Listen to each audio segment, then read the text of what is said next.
So the seller's scripts here, we will go over quickly, starting on page 103.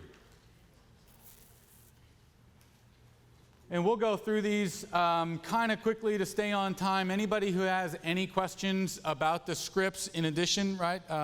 What we could do to tweak them, how we would use them, just pull me aside anytime between now and Thursday, and we'll take some time to answer any questions you have specifically around the scripts.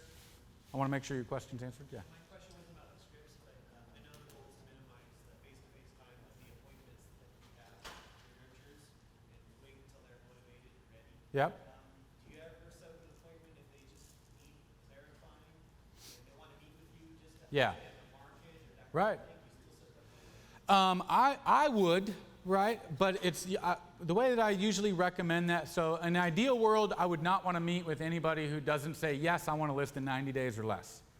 In the perfect world, the only people I'm meeting with, are you willing to list your home in the next 90 days? Yes, then I'm meeting with you. On the other hand, there's people that aren't going to fall into that black and white world. So as long as I ask the right questions and I'm convinced that the motivation is high, and it's solid, and all the decision makers, is there anything that would keep you? What are your major concerns? What are you looking for in an agent? Those kind of questions have been answered and everything adds up. I'll meet with them even if it's outside of 90 days. If you have an ISA calling for you, what I usually say is that you need to check with the agent who you're calling for, right? If it's an ISA, for instance, that you have, and see what your cutoff is. Like some agents, if there's multiple agents on a team, sometimes there's some that are like, I don't want to meet with anybody unless they're willing to list right now. There's other people that are like, I don't care if they're willing to list in 6 months, I'll meet with them right now. Because I know that there's a much greater chance of me earning that business having been the first person meeting with them. Right? So some agents are different on what they're willing to do. I would, as long as I know that the right questions have been asked and it's a qualified prospect, I wouldn't have a problem meeting with somebody who doesn't plan on making a move for 6 months. I would set forth procedures for them and set forth things for them to take action on so that the whole way through that 6 months, I'm making you show me back that you're still real. You're still real, right? That's how I would limit the amount of time I'd spend with somebody like that.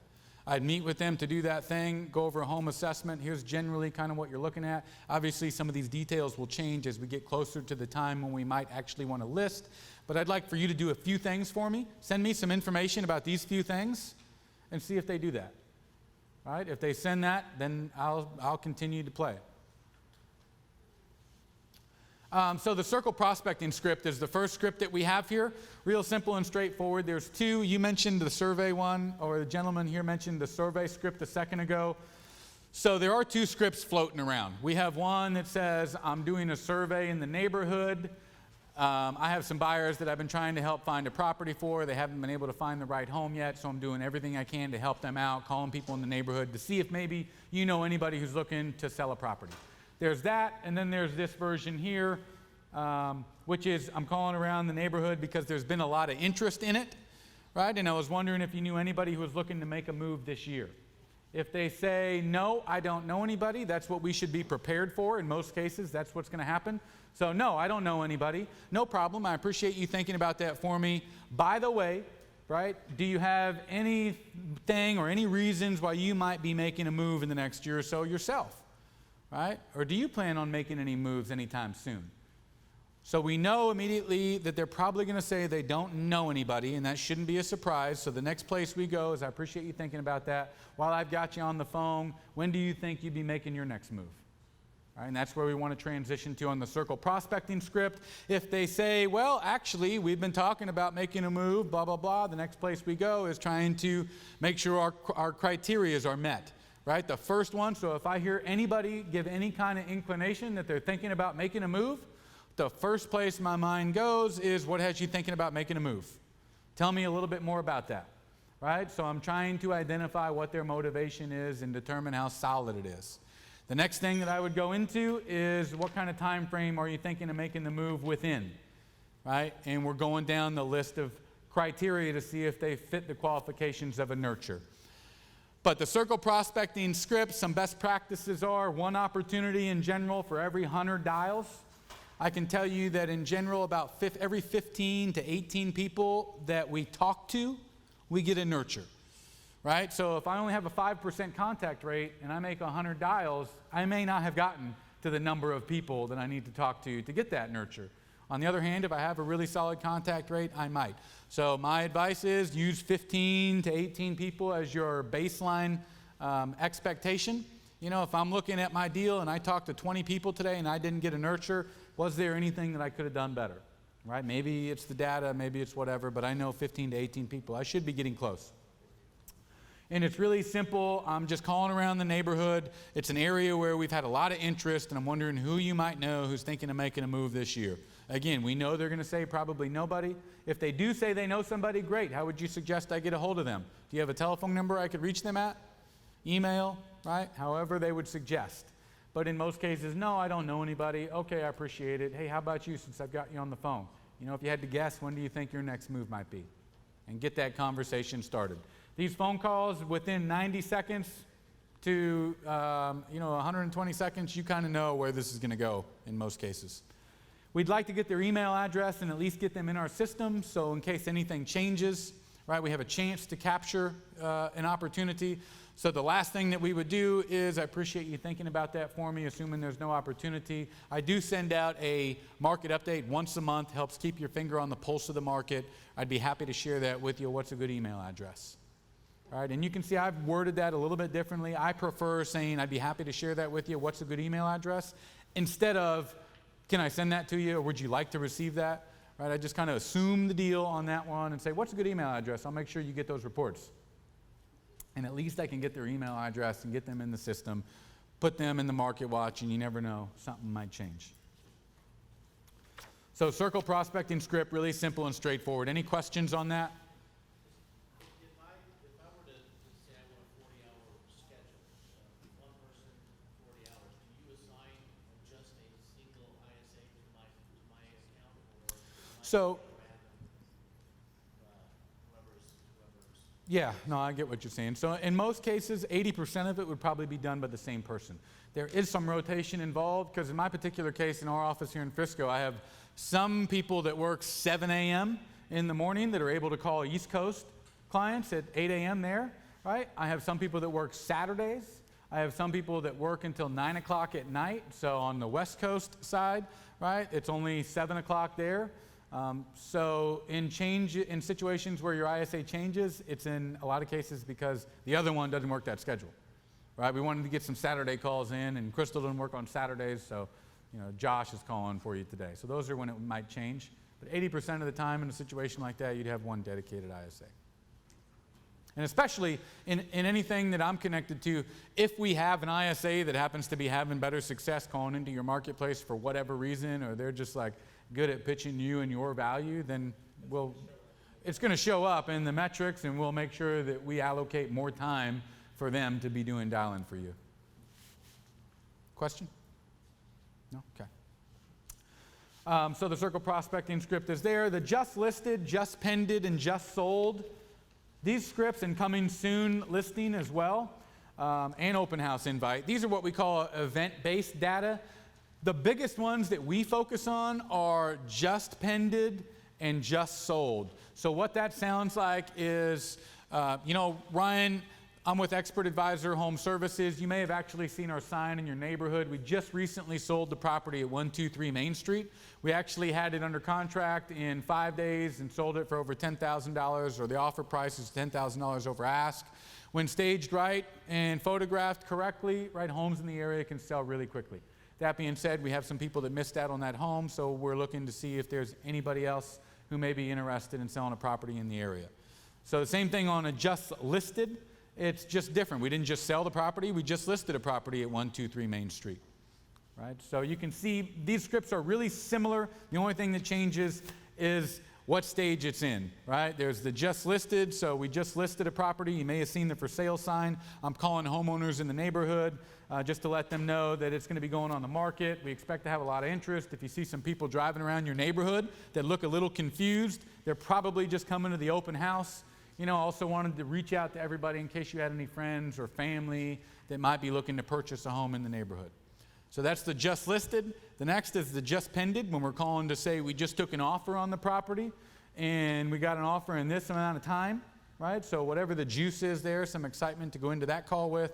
And then ultimately the just sold. So we just sold a property at 123 Main Street. We sold it this quick. We sold it for this much money. When staged and photographed correctly, homes are selling very quickly in your area. So that's how we'll use the just listed, just pended, and just sold scripts. Yeah, good question. So personally, I use Mojo currently to pull that data. Right? So I spend $25 a month for the neighborhood data plan, and I can go in and put an address and draw the map around it and get really, really close in proximity to the one that I listed or I sold. And I'll usually end up with anywhere from 50 to 80 or so homes to call right next door to those. Do you pay that as for that? Like, let's say we get it just listed, and we have our ISA doing that for us. I assume the ISA. So right now, I just do that as added value. I go pull that data manually for you and load it in. We're working on a product right now called a listing radius product that would be incorporated with MoneyTree and allow you guys to take advantage of doing that on your own. Right? Because right now, I have to have you send me the properties that you just sold, and I go pull it just as an added value deal. It's not scalable. Like if every single one of you said, here, my property address is, oh man, like, you know, I'll be tied up for weeks. So, but we are working on that. My workaround for now, for me, is I use the $25 neighborhood data plan on Mojo. There's no limits on my ability to pull records. I can just do 2,000 at a time. So I could pull 2,000 records if I wanted to pull that many, and then a second later go pull another 2,000. I just can't pull 10,000 at one time, one pull, right? Also, if you have like Geo leads or RedX, Vortex, or a lot of other service providers of data will provide you that map function. So some of you probably already have that built into some stuff that you have, and we're working on a way to roll that out for everybody. So does the Mojo augment the data, or do you put it in, do you CSV file it, put it into? No, it comes with phone numbers. Yep, comes with phone numbers. If we're calling, say we still have some neighborhood, Mm-hmm. surrounding neighborhood, does that thing of do not call list? So I don't care about the do not call list personally. I know it sounds free, but I mean, you know, technically it is. Listen, if somebody's on the national do not call list, then technically we're not supposed to be calling them, right? Personally, I've had very little experience in anybody ever being able to successfully take action on that or getting the FCC to pay any attention to any complaint. So, you know, I just don't worry about it. Now, I do have an option to tell MoneyTree, do not call leads that are on a do not call list. I do have an option when I'm exporting data from Mojo, for instance, I can say do not export leads that are on the do not call list. But the fact is, when I do that, instead of ending up with 80 numbers to call, I get 25, right? So I just want the 80, and if I call somebody and they say they're on the do not call list, I apologize, I'll add you to our do not call list here in our office as well. Have a great day. And I'll make sure that I disposition it as do not call or lost, make sure that it's out of my call rotation, for sure. And you know, some people, they don't realize they have to register on the do not call list every year to really stay on it and so on. So, you know, a lot of these people, they're not even truly on the do not call list probably. On the do not call list? No, I don't have one for that. I just ignore it, really. They're on the do not call list. Oh, I apologize, I didn't see that. You know, if there's any reason to get a clue that the conversation might keep going, I just continue going. So anyhow, the reason I was calling you, though, is that we had some interest in the neighborhood. I was wondering if you knew anybody looking to make a move, right? I mean, some of this stuff doesn't, it's like a train, like those trains, you know, when you used to put a penny on the track of a train and then you watch the train flatten it. Like, what if the train stopped for the penny? That'd be ridiculous, wouldn't it? Like, why would I stop the entire flow of my process and procedure just because of something that really doesn't matter? You know, just like I'm not interested. No, that's exactly why I'm calling, right? Actually, we've had some demand in your neighborhood, and I was wondering if you knew anybody looking to make a move in the next year or so. I don't need to stop and go, what do you mean you're not interested? What are you not interested in? Da-da-da-da-da-da-da. Man, there's nothing even to deal with there, right? They're just saying I'm not interested to try to get me off the phone, and if I fall into that trap, they won. Right? I just don't even pay attention to it. That's exactly why I'm calling. I used to try to come up with clever stuff, and I'd get people, and I'd say, well, if it wasn't for the fact that you weren't interested, would you be interested? And they go, what? And then they're open for whatever afterwards, because they're so confused at that time. I'm not selling anything anyhow, right? And that's why the survey script is an option because we have had agents, and not that that's wrong. I mean, we should be concerned about following the rules. But that's why that option for the survey script is there, because technically if we were calling for a survey, then that allows us to work outside of the lines of that do not call criteria. So that's why that's there. If anybody was wondering why we had two versions of the circle prospecting script, that's what that is. So the expired script, we've talked about that before. Again, if you trust the process and you get really comfortable saying this script, it works. And it's way different than what most people are saying. It builds much better rapport. You get a much better understanding of where the person's feelings are when it comes to selling their home. So on that one, it's that beginning part's the hardest part for most people to get through. Hey, listen, the reason I'm calling, I'm with Expert Advisor Home Services. I know you're probably getting dozens of calls right now, or at least you will be, from agents trying to get your listing. I noticed it expired in the MLS. Are you starting to get a lot of those calls already? Yeah, I am. Geez, you know, you're the 15th person. No problem. I'm sorry you're getting abused like that. I know these agents are probably telling you how great they are, promising you the world. You know, I know in my experience, I've heard them say things like they have a buyer in a lot of cases when they haven't even seen the home yet. Have you heard some of those things? Yeah, I have. Okay, well, just so you know, right, I'm not calling to list your home or sell you anything today. If you have just a few seconds, I'd like to talk to you about why you were selling the home originally. Can you tell me a little bit more about that? And then get that ball rolling of them talking.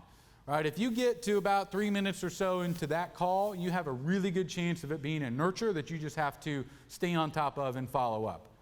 Right? In other cases, if you ask for the appointment, you'll find opportunities to meet with people right now. But you have to ask for the appointment. You've got to articulate the value. So the expired script here does a good job of differentiating you from the other agents. Some of the key points are, you know, there's a lot of things that I hear when I'm talking to people who have had a home that didn't sell. A few of those things are things you didn't mention. Some of those are concerns with seasonality. Some of those are frustrations with unresponsive agents or agents promising them the world. Some of it is the uncertainty of when the home's going to sell, having to keep it show ready. You know, do any of those things resonate with you? That's a good section of the script that will uncover a lot of what their frustrations are. You'll kind of lead them into a discussion about what their frustrations are. The other really important part in transitioning to a close on the expired script, if you get this far in the conversation, is after they've given you their perspective on why the home didn't sell, what they liked or didn't like about the agent, what their plans are. Now we're at a point where we have a really good idea of what went on. Now we spent some time building rapport as well through that process. So the section here on page 110 where it says, "May I make a suggestion?" It's a really important part of the script, and if you deliver it right, you'll easily transition to at least a close for an appointment. Doesn't mean you always get it, but if you get through that first part and you can transition to, "Can I make a suggestion?" and they go, "Yeah." What I would do is, if I was in your shoes, I would only work with a certified home selling advisor. A lot of times at that point, I'll say, "You probably don't know what that is, do you?" "No, I don't."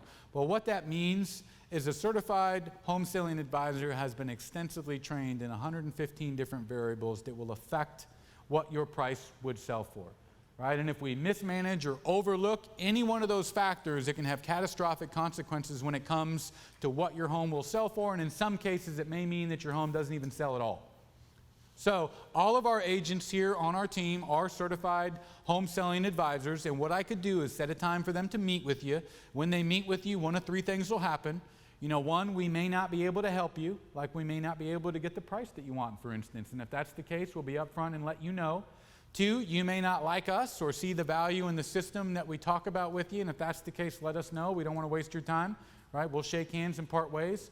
Or hopefully, what's the case is you see the value in what we're talking about and just let us know, and we'll spend more time to talk about what we would do to help you accomplish your goals. Fair enough?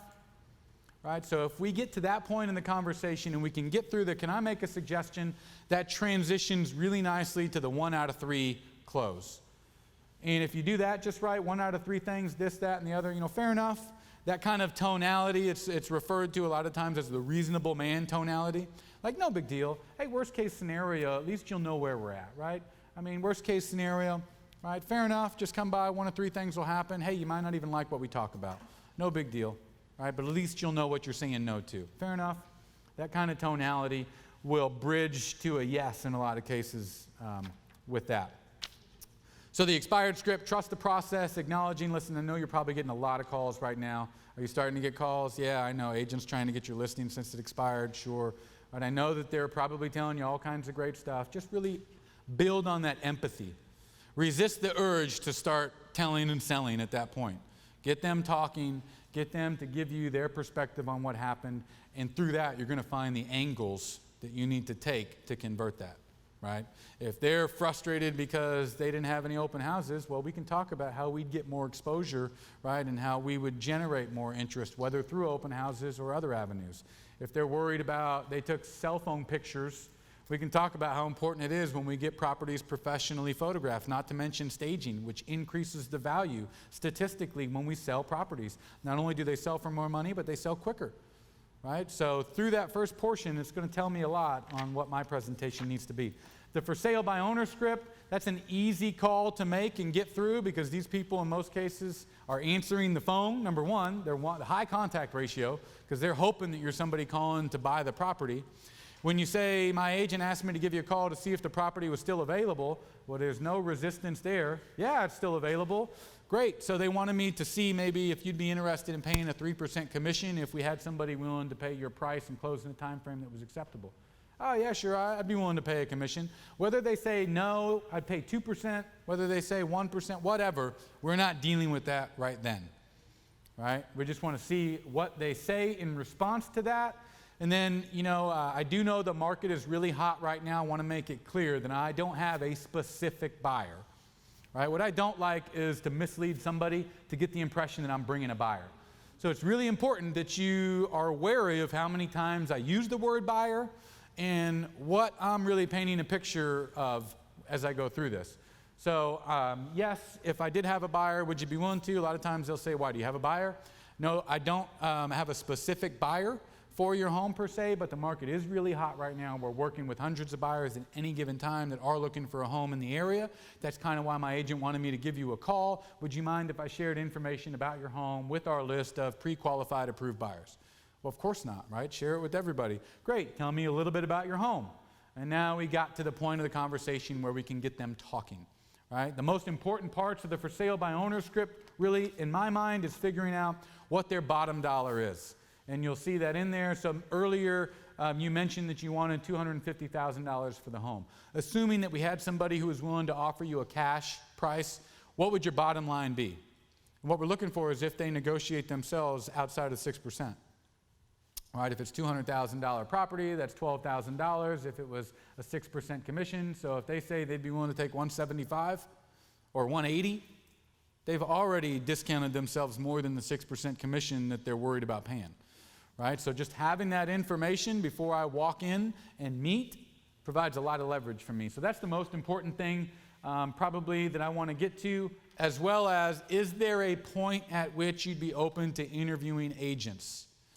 Right? So how long are you willing to go through the process of trying to sell it on your own before you're willing to interview with agents?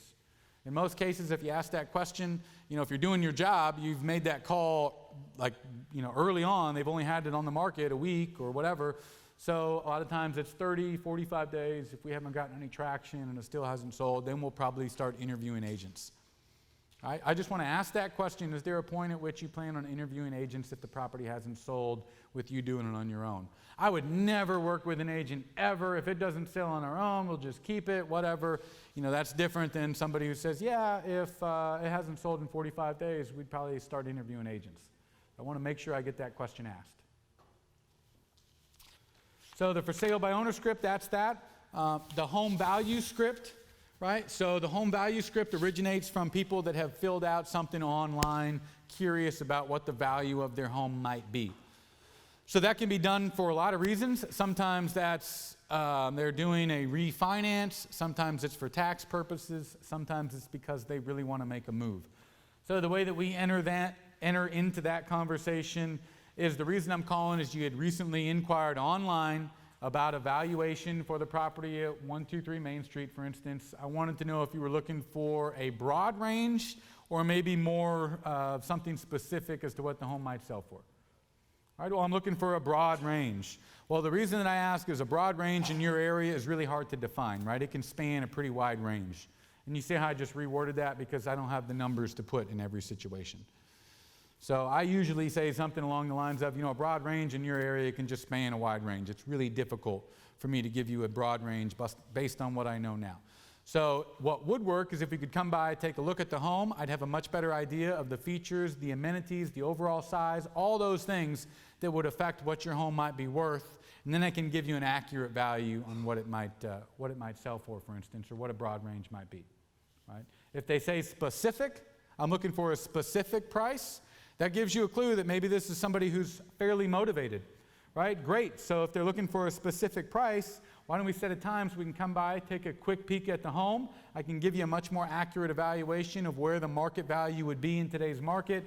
I can also go over our proven repeatable system backed by market research that has helped so many homeowners like you sell their home for much more money than what a traditional agent might do.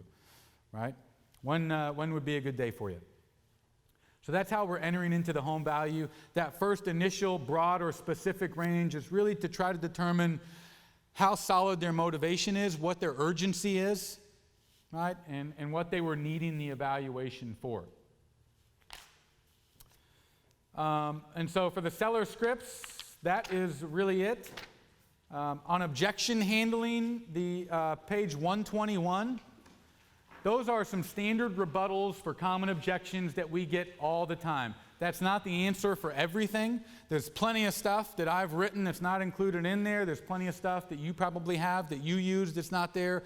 And it's an evolving process, right? I would want to have a library of all kinds of stuff to use. So my suggestion is to come up with stuff on your own.